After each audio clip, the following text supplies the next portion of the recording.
শুভ সকাল।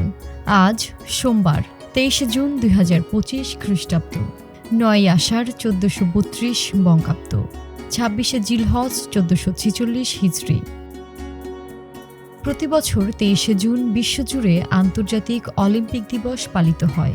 আধুনিক অলিম্পিক গেমসের প্রতিষ্ঠাতা পিয়েরে দে কুবার্তিন 1894 সালের এই দিনে আন্তর্জাতিক অলিম্পিক কমিটি IOC গঠন করেন। এই দিবসটি খেলাধুলার মাধ্যমে সুস্থ জীবনযাপন, বন্ধুত্ব এবং বিশ্ব শান্তি প্রসারের বার্তা দেয়।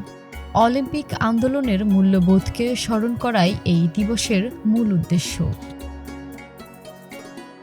1757 সালের 23 জুন ভাগীরথী নদীর তীরে পলাশীর আম্রকাননে সংঘটিত হয়েছিল এক ঐতিহাসিক যুদ্ধ।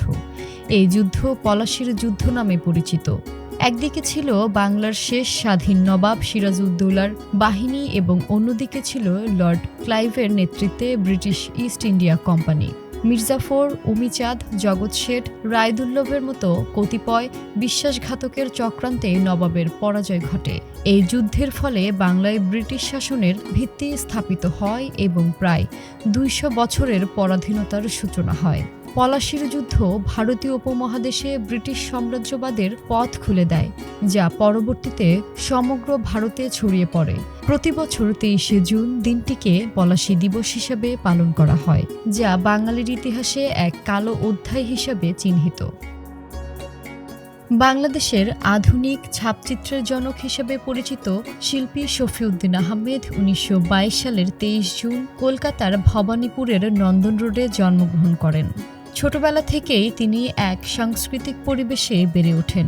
1936 সালে তিনি কলকাতা সরকারি আর্ট স্কুলে ভর্তি হন এবং সেখান থেকে চারুকলায় স্নাতক ডিগ্রি লাভ করেন। পরবর্তীকালে তিনি লন্ডনের central school of arts and crafts থেকে এচিং ও এনগ্রেভিংয়ে ডিপ্লোমা অর্জন করেন। 1947 সালে দেশভাগের পর তিনি ঢাকায় চলে আসেন এবং এখানকার চারুকলা আন্দোলনের অন্যতম পথিকৃৎ হিসাবে গুরুত্বপূর্ণ ভূমিকা পালন করেন।